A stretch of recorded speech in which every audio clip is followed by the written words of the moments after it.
That just happened. This one will take some time to process. We learned so much stuff in this chapter, and at the same time we learned nothing.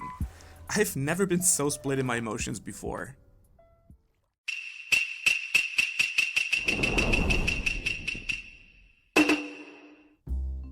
Chapter 956 of One Piece is out, and after the crazy end to Act 2 of Wano, Oda thought that now would be a great time to distract us from any Yonko alliances, traders, power-ups, or world-changing wars that are going on at the moment, and instead take us back to the Reverie. Which of course we all really hope would happen. I mean, I think we could have guessed that some crazy stuff would be happening there, but I still can't believe Oda would take the direction he did with this. And the worst part of it all is that this chapter keeps everything so ambiguous. Why the tease? After this crazy chapter gives us so much room for speculation, make sure to share your thoughts about what is going on and let's discuss what all of this could mean. So definitely make sure to drop a comment, and if you enjoy this review, maybe even a like. Also, as a quick disclaimer, I just had my wisdom teeth out earlier this week, so I might sound a little bit like an excited hamster during this review. Don't let it distract you. But now, let's dive right into the chapter. We start off somewhere we haven't been in a while, the Ryu Palace on Fishman Island. To my big relief, no one managed to kidnap Shirahoshi during the rest of the reverie again, and she arrived back home safely with her father and her brothers. They were accompanied by Luffy's grandpa Garp, who is always great to see in the manga. He gives us a small glimpse into the workings of the reverie. Quite openly, he discusses with Neptune how the kings from all over the world have difficulties working together, since there are great differences in power, wealth, and ambition. All of this apparently often leads to conflict, which is not really that big of a surprise after meeting some of them over the course of the story. The real big news that Garp is dropping on us, however, is that there was an incident regarding the Alabasta Kingdom after they left the castle. And I think all of our stomachs turned while reading this. After all, it hasn't been that long ago that we saw a certain ruler of the world holding Vivi's picture in his hand. But before we can learn anything more about this matter, here we have the first really frustrating cut in this chapter. Oda drops a hint that something bad happened to either the royal family or maybe even the country Alabasta itself. Did someone assassinate Vivi or her father? Or did someone maybe even decimate the entire kingdom while the reverie was going on? It definitely doesn't sound like it was a surprise party when Garp says that the fishmen shouldn't fear the humans because of it. No matter what happened, I have a terrible feeling about all of this. I can't believe Oda left this so ambiguous, but as we already know, this won't be the last time in this chapter. Our next stop is somewhere rather interesting. We are in the headquarters of Big News Morgan, who is trying to choose a fitting headline for the events at the Reverie. And again, we get so much ambiguous information from this. The potential headlines are: there was a death, the results of the conference, or an assassination attempt. Holy shit, Oda. But let me get into those headlines a little later. What is really interesting though is that the world government sends Morgan a big fat check in order to keep him from writing any of these headlines. Morgan, however, refuses this, which I honestly found very surprising. The guy who delivered the message then turns out to be a Cypherpole agent that threatens Morgan with his gun. We now know from the Vivre cards that Morgan is actually a zone-type Devil Fruit user. But it is still surprising to see that he doesn't hesitate 1 second to take the agent out cold. First of all, it's definitely not an easy feat to take out an armed Cypherpole agent, but secondly, Morgan defying the will of the world government in order to print the truth is a huge thing. For me at least.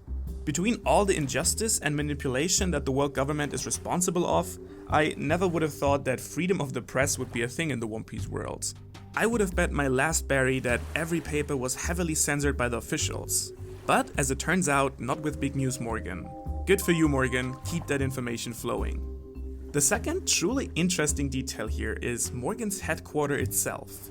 Because it's a ship, but not any old ship that has to sail on the water, no.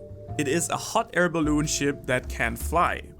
Now, I'm not sure if you feel the same way, guys, but I always thought that flying technology was not really available in the One Piece world yet.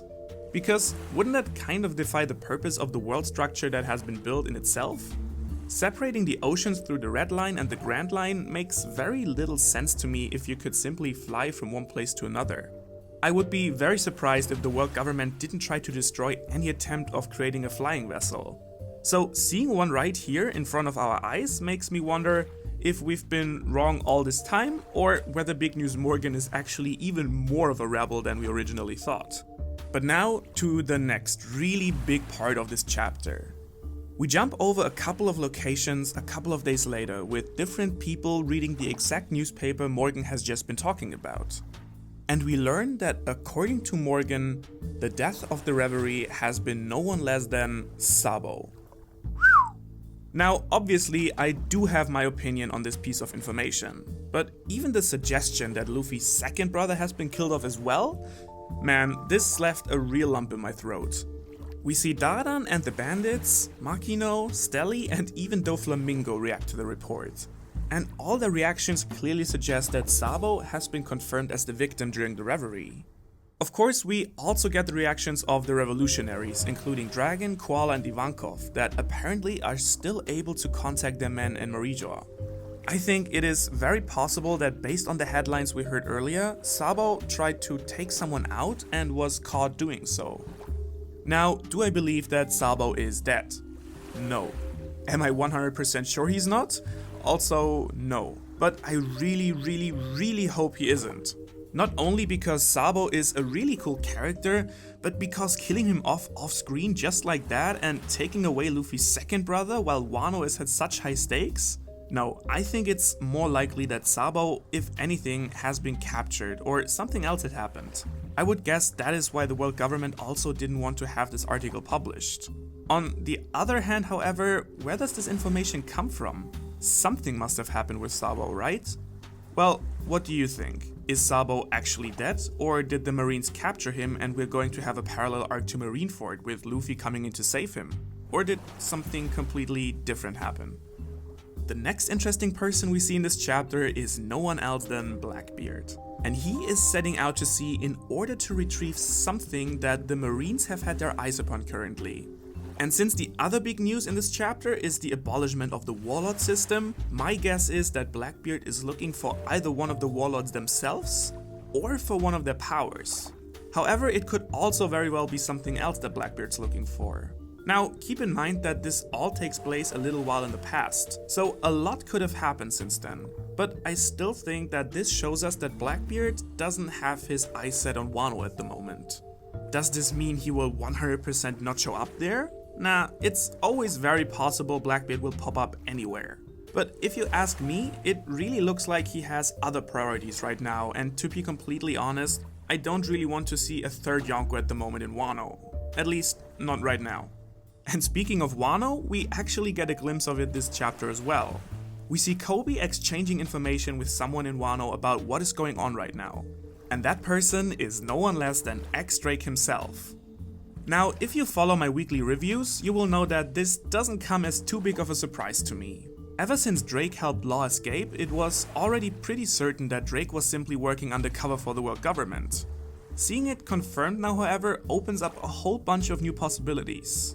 Also, I think it's pretty cool that apparently Drake and Kobe are working in the same unit together that is called SWORD. I guess they named it that way because someone had been procrastinating until a deadline? Or maybe they asked Zoro to come up with a name. Anyway, while we don't know exactly at what point in time this call takes place, Drake already knows about the alliance between Kaido and Big Mom and informs Kobe about it. I really am surprised that the world government will only now learn about this, and I can't wait to see their reaction. What is also very interesting though is that, as we already learned earlier in this arc, CP0 is actually present in Wano dealing with the Shogun and Kaido without the knowledge of the Marines. It's again one of those small nudges that might in the end push the likes of Kobe, Drake, Smoker or Fujitora on the side of the Straw Hats. Finally, we see all of the remaining 4 Shichibukai being attacked by the Marines. Not only is it so dope to see Mihawk, Boa Hancock and even Buggy again, but it also opens up the path for them to seek out and support the Straw Hats in some way or form.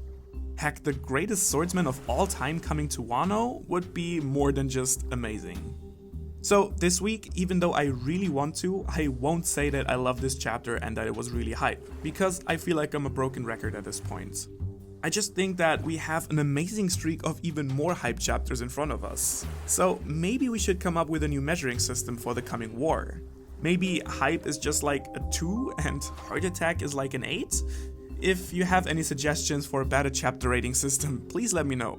All in all guys, this chapter gave me nothing and at the same time everything. I'm feeling anxious, hyped and happy at the same time. What happened to Vivian Alabasta? What happened to Sabo and what implication would his death or capture have for Luffy? What is Blackbeard up to and will the Marines and the Shichibukai now come to Wano?